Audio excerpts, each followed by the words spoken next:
안녕하세요, 여러분. 오늘 제가 들려드릴 이야기는 제가 직접 겪은 일이에요. 믿기 힘드실 수도 있지만 하나부터 열까지 모두 실화랍니다.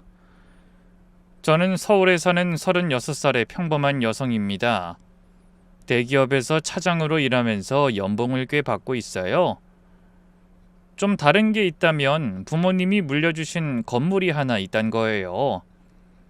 강남은 아니지만 역세권이라 월세 수익도 괜찮고요. 저의 이야기는 제가 대학교 3학년 때 남편을 만나게 되면서 시작됩니다. 학과 MT에서 처음 남편을 봤어요.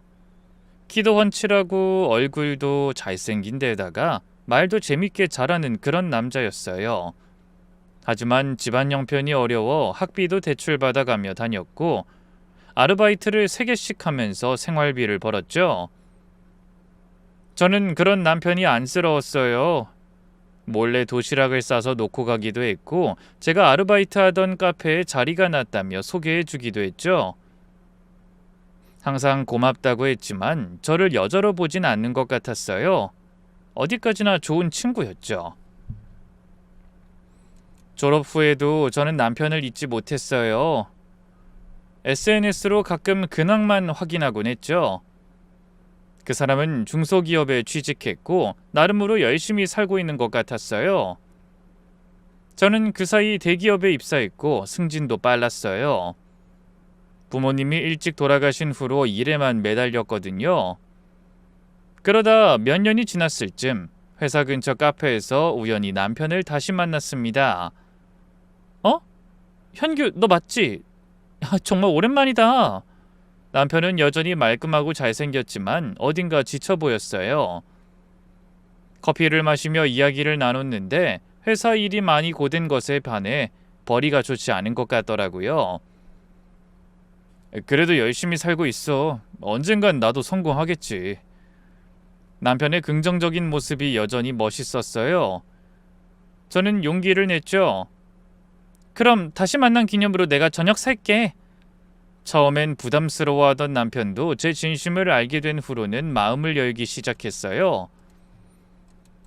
우리의 데이트는 늘 제가 계획하고 비용까지 부담했어요. 비싼 레스토랑에서 식사하고 뮤지컬도 보고 주말엔 호텔에 머무르곤 했죠. 그것뿐인가요? 생일 선물로 명품 지갑을 사줬을 때 그 사람은 정말 기뻐했어요.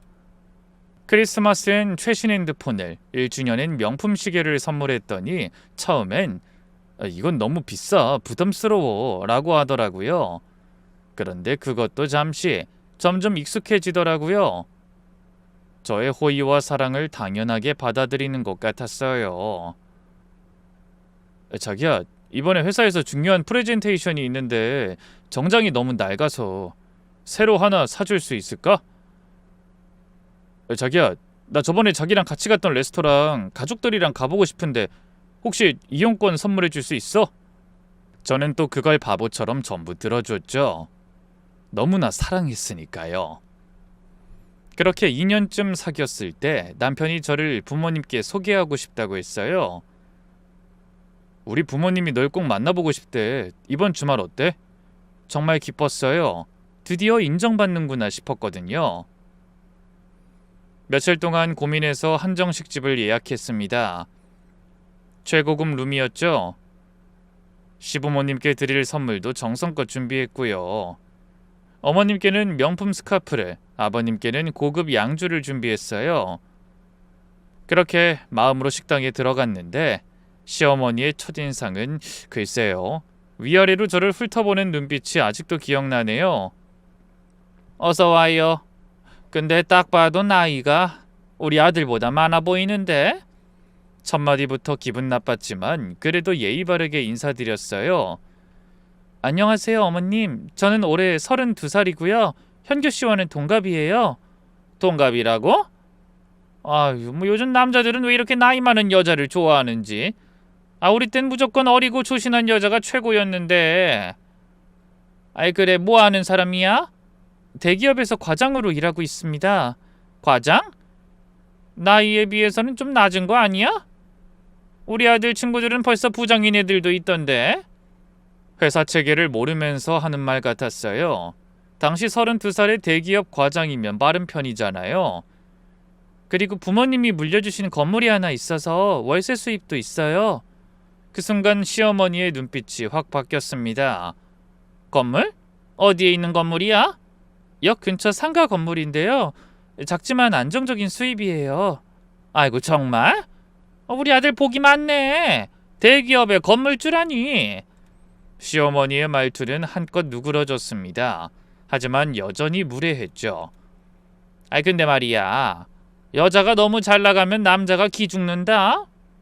남편 자존심도 세워주고 그래야 해. 알겠지? 피부 관리 안 해? 여자가 좀 가꾸고 다녀야지. 우리 아들과 어울리려면. 어머, 생선 발라먹는 것도 제대로 못해? 우리 집은 예절을 중요시하는데. 남편은 그저 어색하게 웃기만 할 뿐 저를 전혀 감싸주지 않았어요. 오히려 엄마가 원래 그래. 아기는 없어. 라고 변명했죠. 웃긴 건 그 후로 시어머니는 수시로 저희 데이트에 끼어들었어요. 아들아, 엄마도 같이 가면 안 돼? 며느리감 될 사람인데 더 가까워지면 좋지. 그렇게 따라온 시어머니는 늘 비싼 것만 골라 먹고 쇼핑도 했어요. 그리고 당연하다는 듯이 제가 계산하게 했죠. 며느리 될 사람이 이 정도는 해야지, 그치? 한 번은 백화점에 갔을 때였어요. 시어머니가 명품 매장 앞에서 발을 멈췄어요. 어머, 이 가방 너무 예쁘다. 근데 300만 원이네? 너무 비싸잖아. 그러면서 저를 힐끔힐끔 쳐다보더라고요. 남편도 눈치를 주기에 결국 제가 사드렸죠. 어머, 정말? 우리 예비 며느리가 최고야. 그날 이후로 시어머니의 요구는 점점 대담해졌습니다. 화장품이 떨어졌는데 요즘 좋다는 그 브랜드 있잖아. 한 세트에 50만 원 하던데. 겨울 코트를 새로 사야 하는데 며느리가 하나 사주면 평생 고맙게 입을 텐데. 정작 저한테는 돈 좀 아껴 써. 낭비하지 말고. 라고 잔소리하면서요. 결혼 이야기가 본격적으로 나오기 시작했을 때 시어머니의 요구는 극에 달했습니다. 예단은 당연히 해와야지. 우리 집안이 양반 가문인데 적어도 5천만 원은 해야 체면이 서지. 예물은 1캐럿 다이아 세트로 해야 해. 우리 친척들 다 보는데 창피하게 할 거야. 패백 음식도 다 며느리가 준비하는 거 알지? 시댁 어른들 선물도 다 따로 준비해야 해. 저는 요즘이 어느 시대인데 그렇게 무리해서 안 해요 라고 했지만 시어머니는 들은 척도 안 했어요. 요즘이 어때서? 우리 집안은 전통을 지키는 집안이야. 그런데 정작 함값은 요즘이 어느 시대인데 무슨 함값이냐며 안 주겠다고 하더라고요. 완전 코미디가 따로 없죠. 신혼집 이야기도 마찬가지였어요. 당연히 여자가 해오는 거지. 우리 아들은 돈이 없잖아. 전세 5억 정도면 될 것 같은데? 가전제품도 다 새 걸로 장만해야지. 그리고 우리 아들 차도 하나 사줘. 남편이 낡은 차 타고 다니는 게 불쌍하지도 않니? 그 와중에 남편은 엄마 말이 맞아. 네가 여유가 있으니까 라며 시어머니 편을 들었죠. 심지어는 이렇게까지 말하더라고요. 나 결혼하니까 우리 엄마가 너무 외로워하셔. 결혼해서 같이 살면 어떨까? 뭐? 시어머니랑 같이 산다고? 엄마가 이렇게나 원하시는데 엄마가 집안일 도와주시면 너도 편하잖아. 저는 정말 싫었지만 남편이 너무 간절히 부탁해서 우선 생각해본다고 했어요. 그런 걸 듣고도 결혼을 무르지 못한 제가 참 바보 같네요. 결혼식 준비 과정에서도 시어머니의 횡포는 계속됐어요. 결혼식은 무조건 특급 호텔이야. 가든 웨딩? 뷔페? 그런 싸구려는 안 되지. 하객은 우리 쪽이 300명인데 너희는 몇 명이나 되니? 제 쪽은 친구들과 회사 동료들 합쳐서 50명 정도였어요. 부모님이 안 계시니 친척도 거의 없었거든요. 그러자 시어머니는 50명? 그것밖에 안 돼? 초라하네. 우리 쪽 하객들이 뭐라고 생각할지 걱정이다. 그러면서 비용은 반반 내자고 하더라고요. 하객 수는 6배 차이가 나는데 말이에요. 신혼여행은 유럽으로 가야지. 뭐 한 달 정도? 우리 아들이 예전부터 유럽 여행을 그렇게나 가고 싶어 했었거든. 비용이 좀 들겠지만 며느리가 능력이 있으니까. 결국 저는 예단 예물 5천만 원, 신혼집 전세 5억, 가전제품과 혼수 5천만 원, 호텔 결혼식 비용 7천만 원, 유럽 신혼여행 3천만 원까지 총 7억이 넘는 돈을 결혼에 쏟아부었어요. 제가 가진 전 재산과 다름없었죠.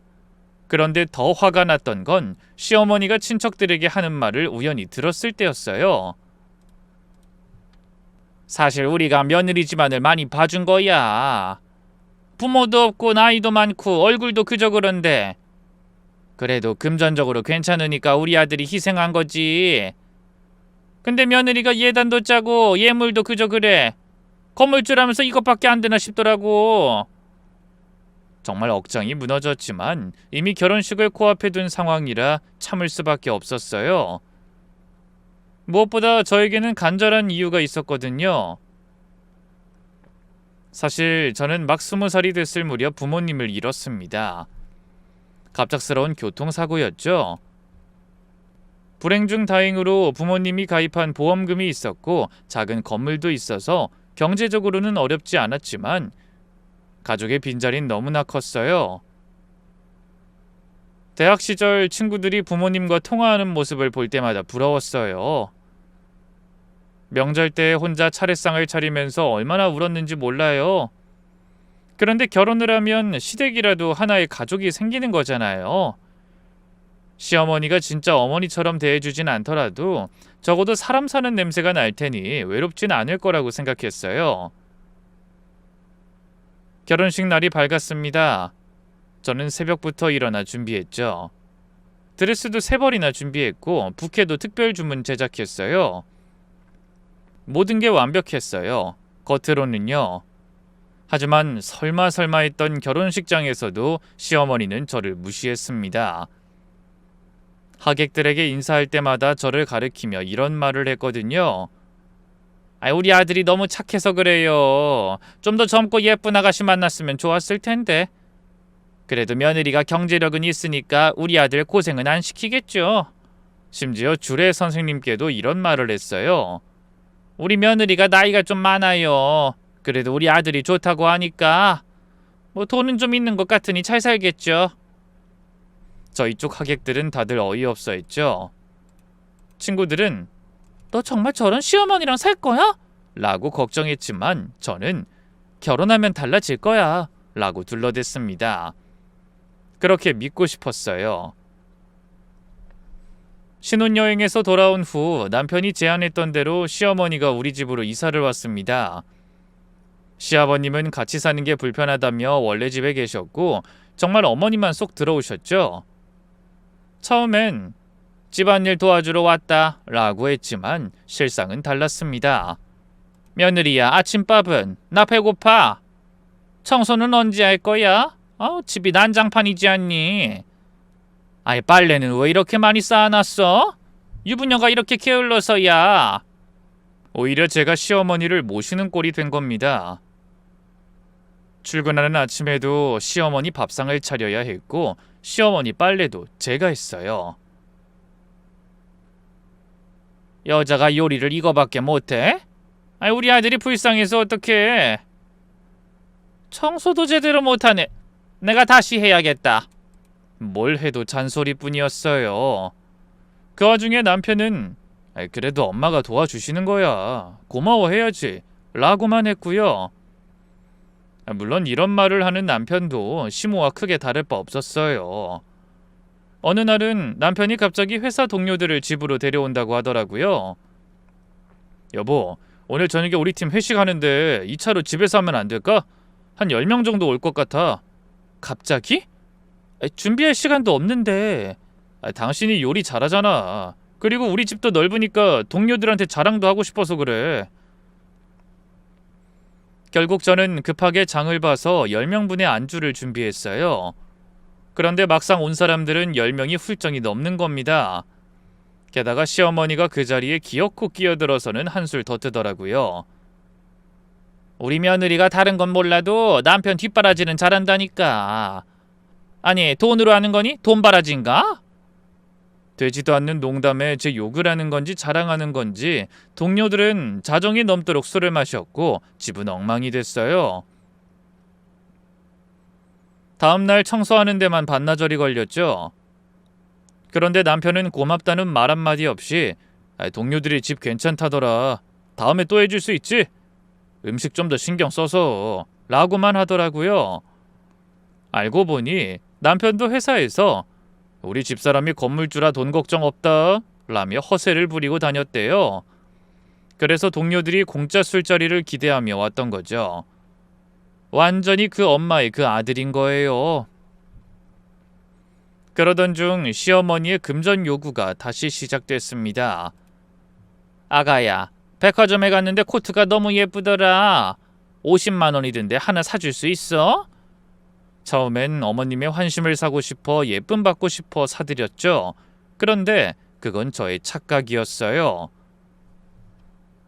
화장품이 떨어졌는데 요즘 좋다는 브랜드 세트가 80만 원이래. 친구들이랑 모임이 있는데 회비가 모자라 30만 원만. 병원에 가야 하는데 검사비가 100만 원이래. 보험이 안 된다네.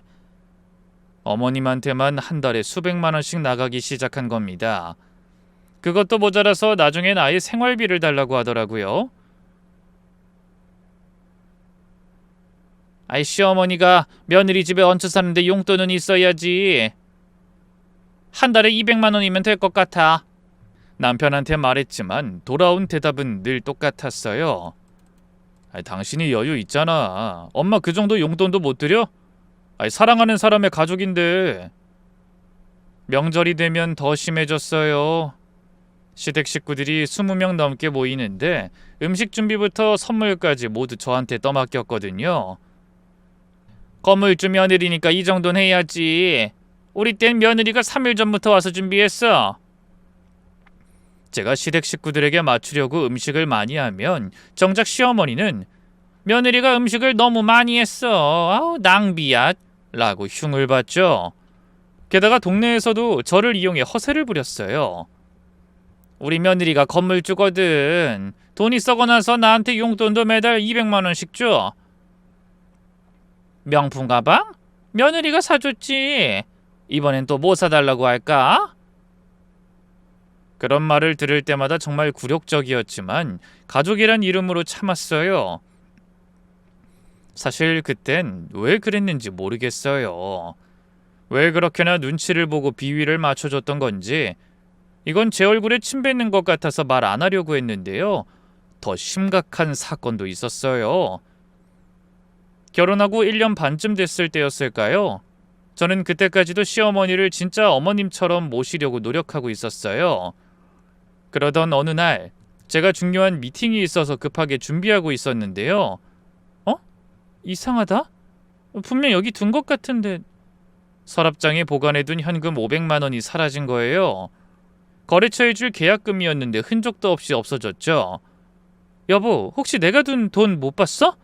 아니, 전혀. 엄마한테도 물어봐. 시어머니는 극구 부인했어요. 돈? 무슨 돈? 네가 깜빡한 거 아니야? 요즘 정신없어 보이던데. 시모가 그렇게까지 말하니 더 이상 추궁할 수 없었죠. 저는 할 수 없이 은행에서 급하게 돈을 찾아 일을 처리했어요. 그런데 며칠 후 청소를 하다가 이상한 걸 발견했습니다. 시어머니 방 쓰레기통에 제가 잃어버린 돈 봉투가 버려져 있었던 거예요. 설마. 불안한 마음에 거실에 설치된 CCTV를 확인해 봤어요. 아마도 시모는 CCTV의 존재를 몰랐던 것 같아요. 충격적이게도 시어머니가 제 방에 몰래 들어와 서랍을 뒤지는 모습이 선명하게 찍혀 있었습니다. 하지만 전 참기로 했어요. 당장 따지고 싶었지만 그럼 완전히 사이가 틀어질 것 같았거든요. 어리석게도 그냥 용돈 드린 셈 치기로 했죠. 대신 중요한 물건들은 금고를 사서 보관하기 시작했어요. 그런데 그게 끝이 아니었어요. 2달 후 이번엔 제 보석함이 털렸죠. 어머님, 혹시 제 방에 들어오셨어요? 왜? 내가 도둑이라도 된다는 거야? 시어머니는 오히려 화를 냈어요. 이번에도 CCTV를 확인하니 시어머니가 제가 외출한 사이 금고를 열려고 시도하는 모습이 찍혀 있었죠. 다행히 금고는 열리지 않았지만 화장대 위에 금반지 2개가 사라진 상태였죠. 여보, 어머님이 내 물건 가져가시는 것 같아. 에이, 설마 네가 잘못 본 거야. 남편은 믿으려 하지 않았어요. 아니, 믿고 싶지 않았겠죠.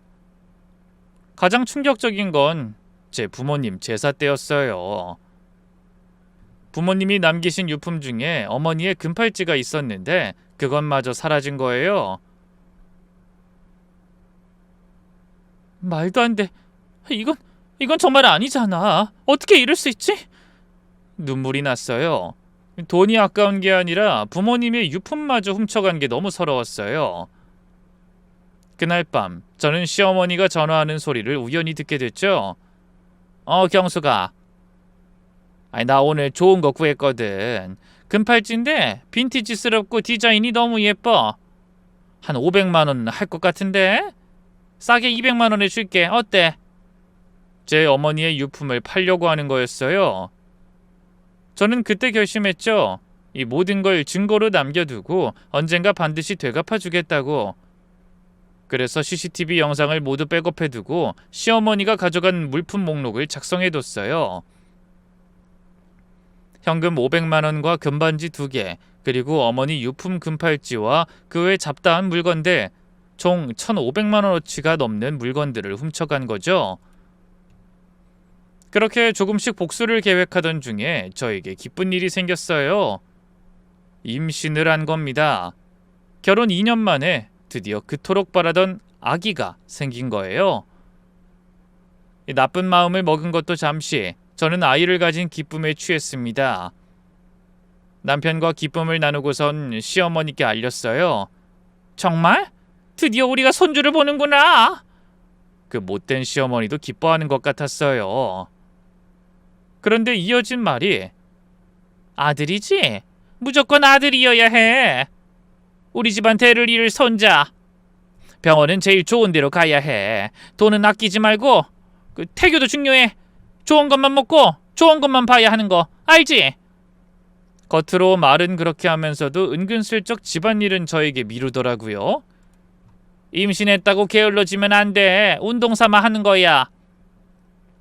입덧시심해서 화장실에서 토하고 있는데도 밥상 앞에서 밥맛 떨어지게 라고 하더라고요. 가뜩이나 예민하고 힘든데 어머님의 폭언 때문에 정말 괴로웠습니다. 그래도 아기를 생각하며 참았어요.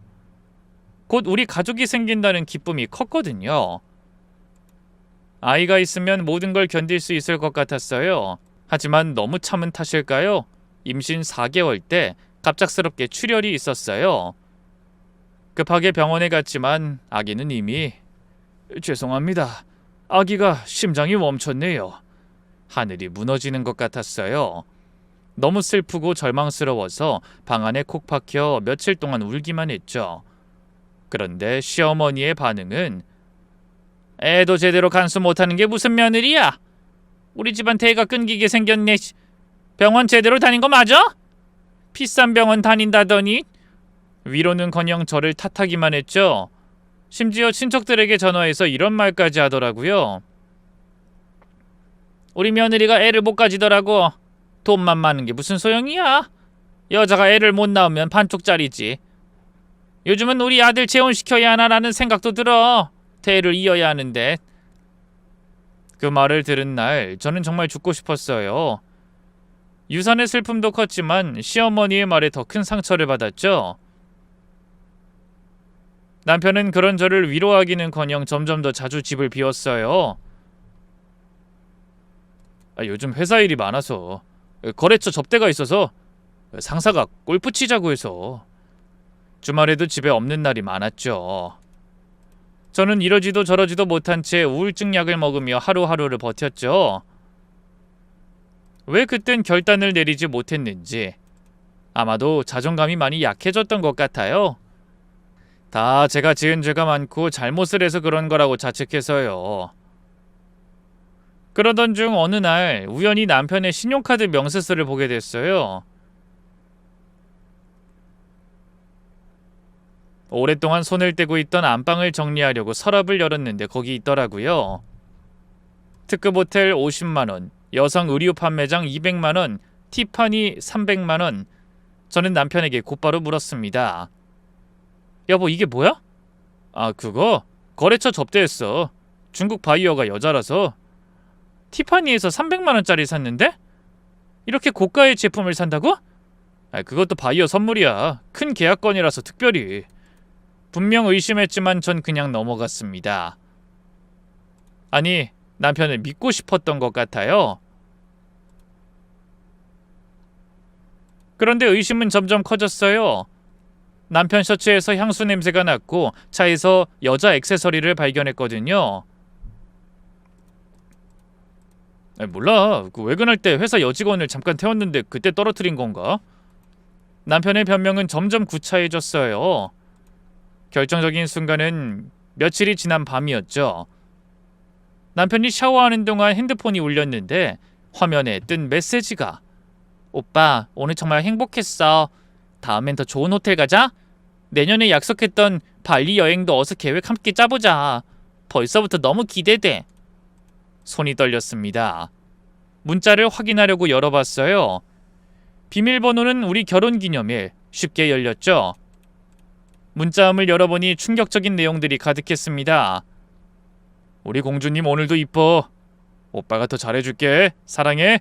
선물 고마워. 오빠 최고야. 사진도 있었어요. 아마도 그 내연녀는 20대 초반의 젊고 예쁜 여자. 제가 사준 명품 시계를 차고 있었고 제가 사준 정장을 입은 남편과 다정하게 찍은 사진들이 수십 장이었습니다. 밑으로 내릴수록 대화 내용은 더 충격적이었어요. 오빠 부인은 아직도 모르는 거야? 당연하지. 어차피 일이 바빠서 이런 거 눈치 못 채. 근데 왜 당장 이혼 안 해? 조금만 참아. 재산 분할 받으려면 좀 더 있어야 해. 빨리 그날이 왔으면 좋겠다. 그 사람이랑 있는 거 힘들지? 힘들지. 부부가 뭐 사랑 때문에 사나 정 때문에 붙잡고 있는 거지. 6개월. 최소 6개월은 된 것 같았어요. 제가 유산으로 힘들어할 때도 우울증으로 약 먹을 때도 남편은 다른 여자를 만나고 있었던 거예요. 얼마나 자신 있었으면 문자 내역도 지우지 않았을까요?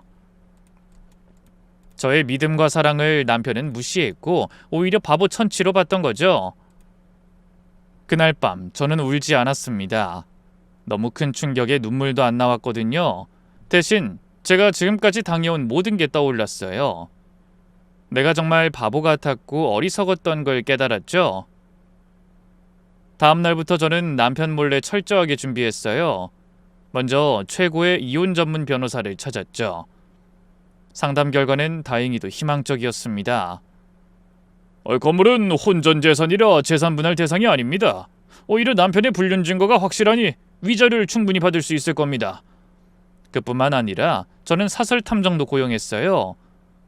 이렇게까지 해야 할진 몰랐는데 확실한 게 필요했거든요.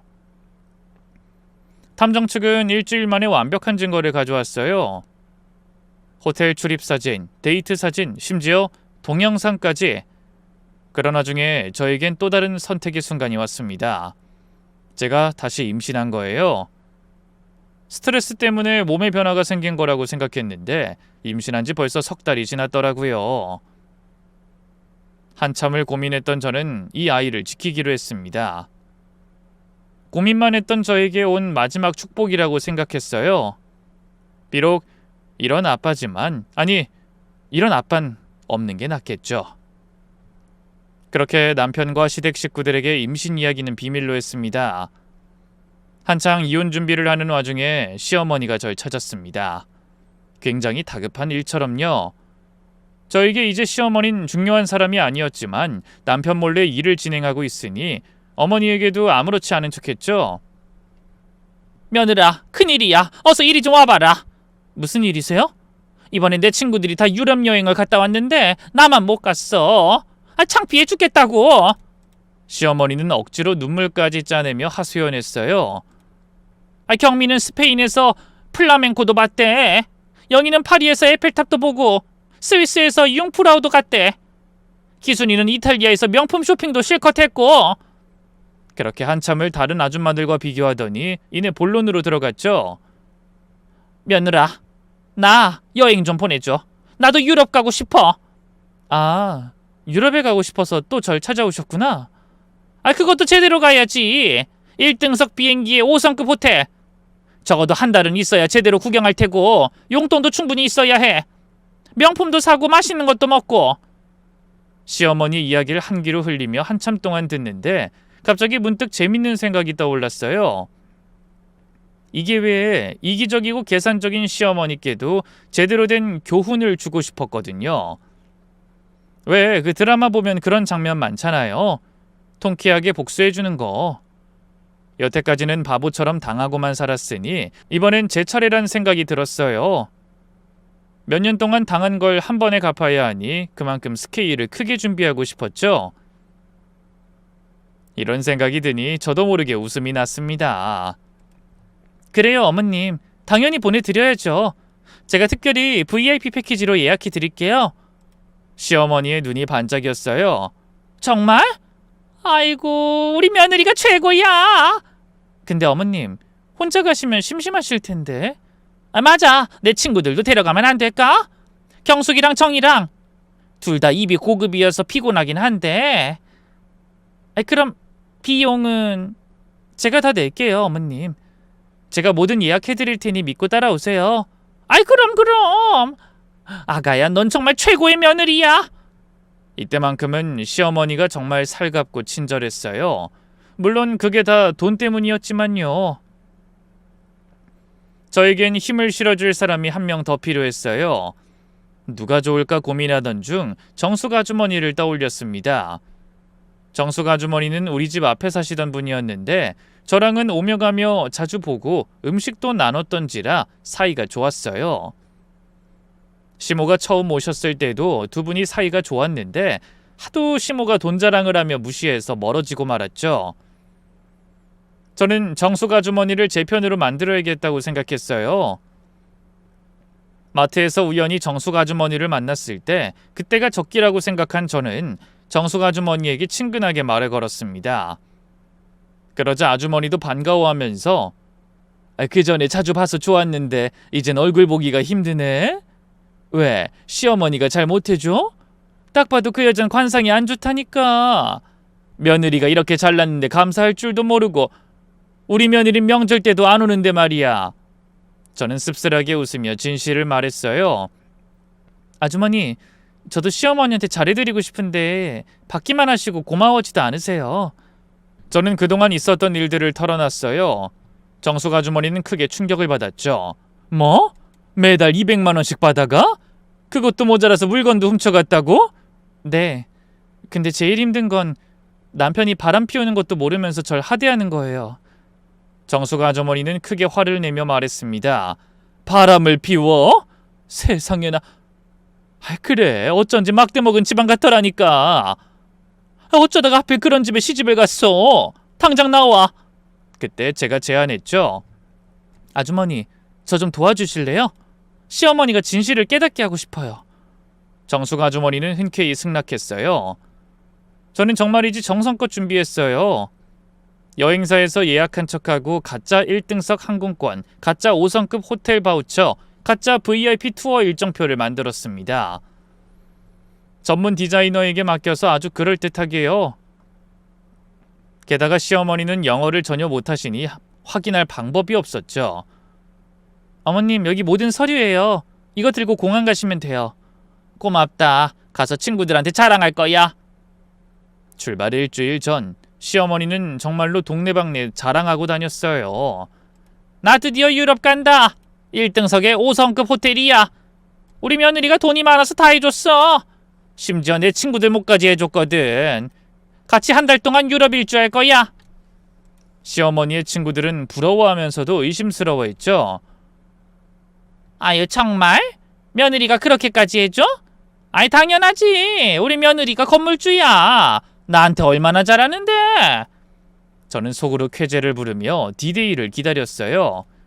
그렇게 시간이 흐르고 흘러 출발 3일 전 시어머니가 집으로 친구분들을 데리고 왔어요. 얘들아 인사해. 우리 며느리야. 얘가 얼마나 가정적이고 착한지 몰라. 나한테 해주는 거 봤지? 어머 정말 고마워요. 1등석은 처음이라 너무 기대되더라고. 덕분에 우리도 호강하게 됐어요. 얘가 다른 건 몰라도 며느리 복이 있네. 시어머니는 우쭐대며 자랑했어요. 아 우리가 파리에선 루브르 박물관도 가고 에펠탑에서 저녁도 먹을 거야. 스위스에는 융프라우 꼭대기까지 올라갈 거고 이탈리아에서는 명품 쇼핑도 실컷 해야지. 저는 최대한 사람 좋은 미소를 보이며 말했어요. 어머님, 정말 좋은 시간 보내고 오세요. 아, 그리고 공항에는 현규 씨가 모셔다 드릴 거예요. 그래 알았어. 우리 아들한테 늦지 말라고 잘 신경 쓰라고 말해둬야 해. 드디어 운명의 날이 왔습니다. 어머님의 여행 전날 밤 저는 아무렇지 않게 남편한테 말했죠. 내일 어머니 여행인 거 알지? 당신이 공항에 모셔다 드려. 아침 9시 비행기야. 뭐? 나 내일 중요한 약속이 있는데. 당신은 그걸 왜 이제 말해? 어머니가 그 먼 유럽 가시는데 아들이 배웅도 안 해? 여행 준비는 내가 다 했으니까 그 정도는 당신이 해야지. 난 회사에 중요한 일 있어. 남편은 투덜대며 우선은 알겠다고 했어요. 그 중요한 약속이 뭔지 전 이미 알고 있었죠. 바로 불륜녀와 제주도 여행이었거든요. 탐정이 이미 저에게 다 보고했으니까요. 출발 당일 새벽 5시 저는 일찍 일어나 준비했어요. 남편은 6시에 일어나 부랴부랴 준비하더니 갑자기 짜증을 내더라고요. 아무리 생각해도 불가능한 일정이었으니까요. 아 진짜 왜 하필 오늘이야? 가야 하는데 어떡하지? 어머니 모시고 가는 게 그렇게 싫어? 무슨 일이 있는 거야? 아니 그게 아니라 아무튼 다녀올게. 남편이 나가자마자 저는 변호사 사무실로 향했어요. 오늘이 바로 이혼 소장 접수일이었거든요. 한편 공항에서는 저의 부탁을 들어주기 위해 정숙 아주머니가 이미 대기하고 있었습니다. 아주머니가 말씀 주시길 시어머니와 친구들은 온몸을 명품으로 두르고 나타났대요. 자, 기념사진 찍자. 유럽 가는 기념. 그렇게 한참 사진을 찍고 있는데 한 전화가 울렸대요. 아마도 남편이 잠깐 자리를 비운 사이 전화가 온 것 같았어요. 시어머니가 대신 전화를 받았는데 여보세요?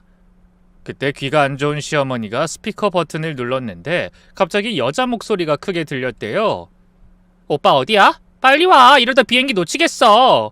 공항에 온 건 맞아? 뭐? 오빠? 너 누구야? 나 현규 엄마인데 너 누구냐고? 어머, 오빠 어머님이세요? 안녕하세요. 저 오빠 여자친구인데 이야기 못 들으셨어요?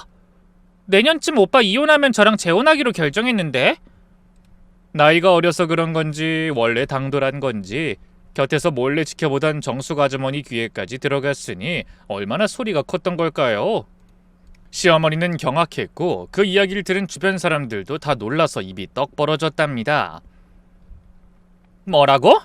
이혼? 재혼? 아이 그건 그렇고 어머님 오빠 좀 바꿔주세요. 이러다 진짜 비행기 놓치겠어요. 저희 오늘 여행 가야 한다고요. 그때 정숙 아주머니가 계획대로 움직였어요. 어머 언니 여기서 뭐해? 정숙 아주머니가 큰 소리로 시어머니를 불렀어요. 그러면서 일부러 다 들리게 크게 말했죠. 아니 익숙한 목소리가 들리길래 설마 했는데 유럽 간다더니 오늘이었구나. 시어머니는 당황하고 혼란스러워서 아무 말도 못했대요. 그 틈을 타서 정숙 아주머니는 근데 사실 나 조금 전에 언니 통화하는 거 들었는데 혹시 그거 아들내미 내연녀 아니야? 아니 내가 언니 옆집 살면서 사실 본 게 수두룩하거든. 난 너무 자주 봐서 언니도 알고 있는 줄 알았지. 내 핸드폰으로 찍은 사진 좀 볼래? 그러면서 일부러 시어머니 친구들이 다 볼 수 있게 핸드폰을 들어 보였어요. 제가 미리 보내둔 남편의 불륜 사진이었죠. 어머, 진짜 현규네? 그럼 이 여자가 정말 아까 그 맹랑한 여자예요? 시어머니는 당황해서 정숙 아주머니 핸드폰을 끄고 다시 돌려줬어요. 그리고 남편에게 전화하려고 당신 핸드폰을 켰는데 순간 시어머니 핸드폰도 울렸죠. 어머니, 아드님이 6개월째 불륜 중입니다. 증거사진 첨부할 테니 보세요. 시어머니가 핸드폰을 확인하자 사진들이 쏟아졌어요. 남편과 젊은 여자의 데이트 사진, 호텔 출입 사진, 키스 사진. 이게 뭐야? 자리로 돌아온 남편이 이 광경을 보고 황급히 전화를 뺏으려 했지만 이미 늦었죠. 어머니를 포함해서 다른 아주머니들까지 모두 사진을 봤을 테니까요. 남편은 얼굴이 하얗게 질렸어요. 엄마, 이건 오해예요. 오해? 사진이 이렇게 많은데? 됐다. 넌 우선 빨리 집에 가. 지금은 꼴도 보기 싫으니 다녀와서 이야기하자. 난 이제부터 알아서 가련다. 남편이 붙잡는데도 시어머니는 체크인 카운터로 갔다고 합니다. 창피하니 서둘러 출국하려는 셈이었겠죠. 1등석 예약 확인 좀 해주세요. 직원이 확인해봤지만 예약은 없었을 거예요. 죄송하지만 고객님 성함으론 된 예약이 없습니다. 그럴 리 없어. 며느리가 1등석으로 예약했다고. 시어머니는 제가 프린트해서 준 예약 내역을 내밀었지만 아마도 거기 있던 모두가 알게 됐겠죠. 그게 조작이라는 것을요. 고객님, 이건 존재하지 않는 내역이라고 뜨는데요. 정말 저희 항공사로 예약하신 거 맞나요? 당황한 시어머니는 제게 전화했지만 전 받지 않았어요. 대신 문자 하나를 보냈죠. 어머님, 죄송한데 여행 갈 시간이 없을 것 같아요. 저한테 갚을 게 있잖아요. 문자를 보고 경악한 시어머니는 그대로 얼어버렸고 친구분들은 수근거렸어요. 뭐야? 비행기표가 없다고? 그럼 우리 놀린 거야? 지금 뭐 하자는 거야? 아들 간수 못한 거 자랑하려고 우리 불렀어? 옆에서 지켜보고 있던 정숙 아주머니는 열심히 부채질했답니다. 근데 언니, 그거 알아? 언니네 며느리 임신했다던데? 언니 모르나 봐? 뭐? 임신? 3개월째래. 나한테 다 털어놓더라고. 그런데 언니 아들이 바람 피우는 바람에 이혼하고 혼자 키우겠대. 나도 아는 걸 언니가 몰라? 주변 사람들이 더 수근거렸어요. 뭐? 심지어 임신 와이프 두고 바람 피운 거야? 뭐 그런 파렴치한이 다 있어? 바로 그때 남편의 내연녀가 진짜로 어머니와 남편 앞에 나타났어요. 제가 남편인 척하고 일부러 위치를 알려줬거든요. 오빠 여기 있었네? 왜 전화를 안 받아? 내연녀는 남편에게 뛰어와 안겼다고 해요. 주변 모든 사람이 자기를 보고 있는데도 말이에요. 비행기 놓치겠어. 빨리 가자. 시어머니는 경악하며 물었습니다. 너 누구야? 어머, 아줌마가 오빠 엄마예요? 안녕하세요. 아까 전화로 인사드리긴 했는데 오빠 여자친구예요. 내년에 결혼할. 뭐? 결혼? 네. 오빠가 곧 이혼한다고 했거든요. 그 돈만 많은 아내랑. 발칙한 내연녀 덕에 공항이 발칵 뒤집혔어요. 오가던 사람들도 수근거리며 다 쳐다봤죠. 시어머니가 정신을 못 차리고 있는 사이 시어머니 친구 중 한 분이 갑자기 내연녀를 가리키며 큰 소리로 외쳤대요. 아이 잠깐! 나 이 여자 본 적 있어! 내가 얼마 전에 딸이랑 갔다가 백화점에서 봤는데? 모두의 시선이 그 친구분에게 쏠렸고 그분은 더 흥분해서 계속 이야기를 이어나갔대요. 이 여자 남의 남편 꼬시는 걸로 유명한 애야. 우리 딸 회사에도 소문났었어. 툭하면 유부남만 꼬시고 즐기는 여자라고. 그때 얼굴 톡톡히 봐두길 잘했네. 불륜녀의 얼굴이 하얗게 질렸답니다. 완전히 잘못 걸린 거죠. 정숙 아주머니를 필두로 아주머니들이 불륜녀를 애워싸고 손가락질하기 시작했어요. 이 젊은 여자가 남의 가정 파탄내고 있어요. 지금도 유부남이랑 불륜 여행 가려던 참이라던데 간도 크지. 맞아. 저런 여자 때문에 가정이 얼마나 많이 깨지는지. 요즘 젊은 것들이 왜 이렇게 막 나가? 공항은 순식간에 아수라장이 됐어요. 주변 사람들이 쳐다보자 불륜녀는 전 몰랐어요. 이혼한 줄 알았어요. 라고 변명했지만 시어머니는 그런 불륜녀를 붙잡고 내년에 결혼하겠다며? 내 아들은 이혼도 안 했는데 너 같은 여우한테 속았구나! 라고 소리쳤죠. 그때쯤 근처에서 기다리던 저는 곧바로 그들 앞에 나타났습니다. 어머니, 구경 잘하고 계세요? 너? 네, 저예요. 보시다시피 아드님 불륜 증거 다 모았고 오늘 이혼 소장 냈어요. 어머니가 그동안 저에게 받아가신 돈 변호사 통해서 다 돌려받으려고요. 뭐? 이혼 소장? 누구 마음대로 이혼이야? 오늘 이 난리 피우려고 작정한 거였니? 너 아주 무서운 애구나. 전 시어머니의 삿대질에도 아랑곳하지 않고 마지막 폭탄을 터뜨렸죠.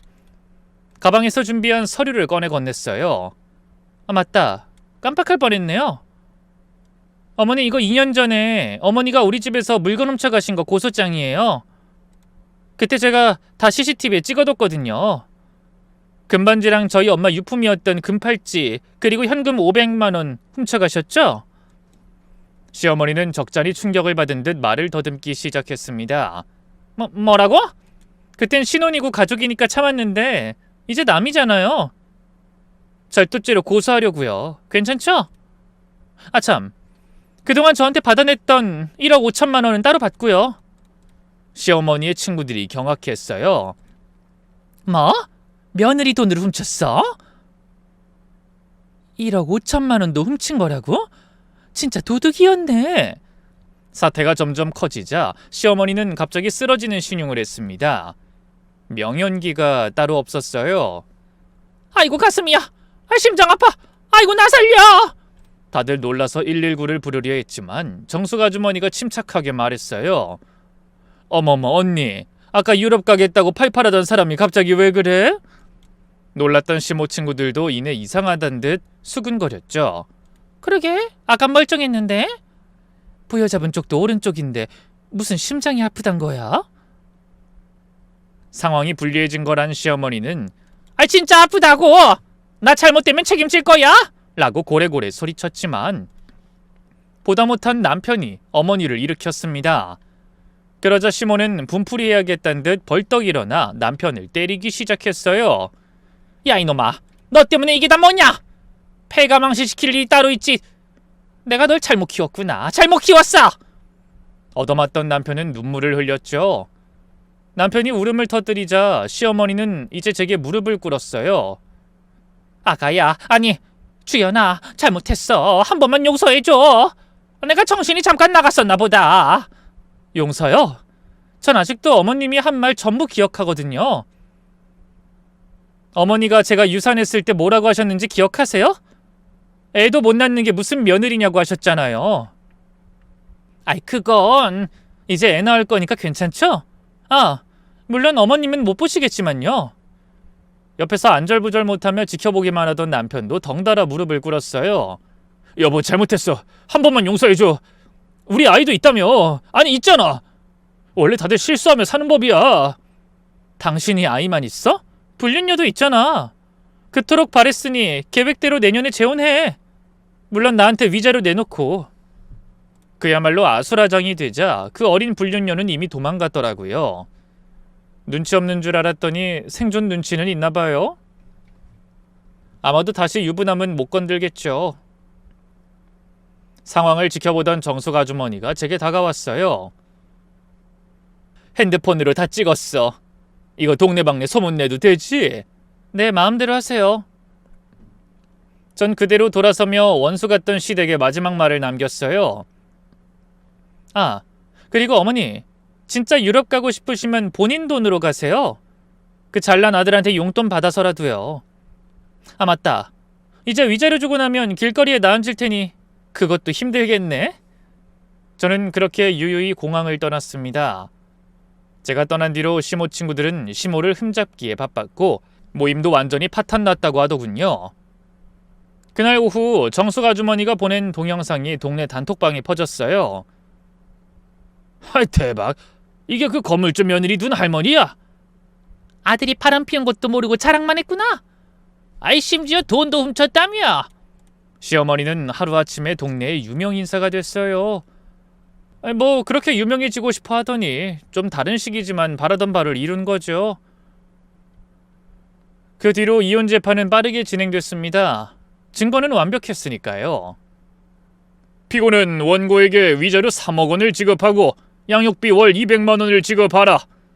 시어머니 관련 소송도 함께 진행했어요. 정확하게는 담지 못하지만 저의 지난 서름을 풀어줄 만큼의 판결이었습니다. 피고는 원고에게 1억 5천만 원을 변제하라. 피고는 절도죄로 벌금 500만 원에 처한다. 집은 제 명의였으니 남편과 시모는 그 길로 가진 거 하나 없이 쫓겨났습니다. 도망갔던 불륜녀는 아마도 영원히 도망간 것 같아요. 돈 없고 늙은 마마보이랑 뭐하러 만나겠어요. 나중에 전해 들었는데 시어머니는 동네에서 손가락질 받다가 결국 시골로 내려갔대요. 며느리 등쳐먹은 시어머니, 아들 바람 피우는 것도 모르고 허세만 부린 여자, 며느리 물건 훔친 도둑. 이런 소문이 하도 퍼져서 견딜 수 없었대요. 전 남편은 회사에 다니면서 주말에도 투잡을 뛰고 있다고 들었어요. 워낙 폼생폼사로 사는 사람이라 괴로울 거예요. 커져버린 씀씀이도 감당하기 힘들 테고요. 전 남편이 끝까지 후회했으면 좋겠어요. 그리고 6개월 후 저는 건강한 아들을 낳았습니다. 이름은 정확히 밝힐 순 없지만 샛빛 같은 이름으로 지었어요. 대략 새로운 시작의 빛이라는 뜻과 같은 이름으로요. 출산 후 혼자 병실에 있는데 뜻밖의 방문객이 왔어요. 바로 정숙 아주머니였죠. 아이고, 애가 너무 예쁘네. 엄마 닮아서 복 많이 받을 거야. 감사해요, 아주머니. 근데 너도 참 대단해. 그렇게 당하고도 다시 일어서고. 아주머니가 도와주셨잖아요. 이게 다 아주머니 덕분이에요. 덕분에 가족을 지킬 수 있었어요. 혼자였으면 절대 해내지 못했을 거예요. 정숙 아주머니는 저희 아이에게 금팔찌를 선물했어요. 얘야, 넌 엄마처럼 강하게 자라야 해. 누구에게도 굽히지 말고 강인한 사람이 되렴. 그 후로 정숙 아주머니는 진짜 가족처럼 저를 챙겨줬어요. 명절에도 초대해 주시고 아이도 친손자처럼 예뻐해 주셨죠. 아이를 키우면서 힘들 때도 있었지만 행복했어요. 무엇보다 저를 깎아내리는 사람들이 없으니까요. 제가 그렇게 바보처럼 당해만 왔던 건 저를 깎아내리는 말들과 눈빛이었다는 걸 뒤늦게 안 거예요. 가끔 전 남편은 저와 아이를 보고 싶다고 연락이 와요. 시도 때도 없이 전화하거나 집 앞으로 찾아오기도 했죠. 그럴 때마다 저는 완강히 거절했어요. 경찰 만나고 싶지 않으면 돌아가라고 차갑게 경고하면서요. 제발 한 번만 보게 해줘. 당신이 너무 보고 싶어. 그게 어렵다면 아이라도. 내가 얼마나 아이를 보고 싶어 했는지 당신도 알잖아. 아빠 없이도 잘 크고 있어. 이제 와서 혼란스럽게 하지 마. 차단할게. 그리고 시어머니도 가끔 정성스러운 편지를 보내요. 전 그렇게 손글씨 좋아하는 분인 줄 몰랐는데 말이에요. 며느리야, 내가 잘못했다. 용서해다오. 그것도 답장하지 않았죠. 용서는 진심으로 뉘우치는 사람에게 하는 거니까요. 그리고 1년 후 저는 운명처럼 새로운 사랑을 만났어요. 회사 거래처에서 만난 사람이었는데 처음부터 제 과거를 다 알고도 이해해줬어요. 참 다정하고 선하고 솔직한 사람이었습니다. 전 남편과는 완전히 반대로요. 힘들었겠네요. 그런 일 겪고도 이렇게 밝은 모습인 게 대단해요. 이젠 과거예요. 샛빛이랑 행복하게 사는 게 목표죠. 그 사람은 저희 아이를 친아들처럼 대해줬어요. 그렇지만 그의 부모님을 만났을 때가 가장 걱정됐어요. 또 시어머니 때문에 고생할까 봐요. 워낙 시모복이 없었으니까요. 하지만 그 사람의 어머니는 달랐어요. 모든 걸 솔직하게 털어놓은 저를 따뜻하게 안아주면서 아이고, 고생 많았어요. 우린 절대 그러지 않을 테니 걱정 말아요. 며느리가 아니라 딸이라고 생각할게요. 라고 하시더라고요. 그리고 어머님은 제게 약속한 것을 지켜주셨죠. 언제나 저를 딸처럼 대해주셨고 샛빛이도 친손자로 여겨주세요. 이제야 진정한 가족을 만난 기분이었습니다. 지금 저는 정말 행복해요. 사랑하는 남편과 아이, 그리고 둘째까지 생겨 4가족이 됐어요. 새 시댁 식구들과도 잘 지내고 있고요. 얼마 전 저는 가족과 함께 진짜로 유럽 여행을 다녀왔어요. 1등석도 호화로운 호텔도 아니었지만 사랑하는 가족과 함께였기에 저에겐 최고의 코스였어요. 가끔 과거를 돌아보면 오랜 악몽 같아요. 어떻게 그런 사람들과 몇 년이나 살았나 싶죠? 하지만 그 시간이 있었기에 지금의 행복을 더 소중히 여기게 됐어요. 그리고 깨달았어요. 누군가 나를 나 자체로 보지 않는다면 그건 사랑이 아니라는 걸. 진짜 가족은 서로를 있는 그대로 사랑하는 사람들이라는 걸. 여러분도 기억하세요. 당신이 가진 것 때문에 다가오는 사람들을 조심하세요. 그리고 당신을 무시하고 이용하는 사람들과는 과감히 인연을 끊으세요. 그래야 진짜 당신을 사랑하는 사람들을 만날 수 있으니까요. 돈으로 살 수 없는 게 있어요. 바로 진정한 사랑과 존중이죠. 그걸 모르는 사람들과는 과감히 인연을 끊으세요. 그래야 진짜 여러분을 사랑하는 사람을 만날 수 있으니까요. 이상 제 인생에 다시 없을 통쾌한 복수극이었습니다. 긴 글 읽어주셔서 감사해요.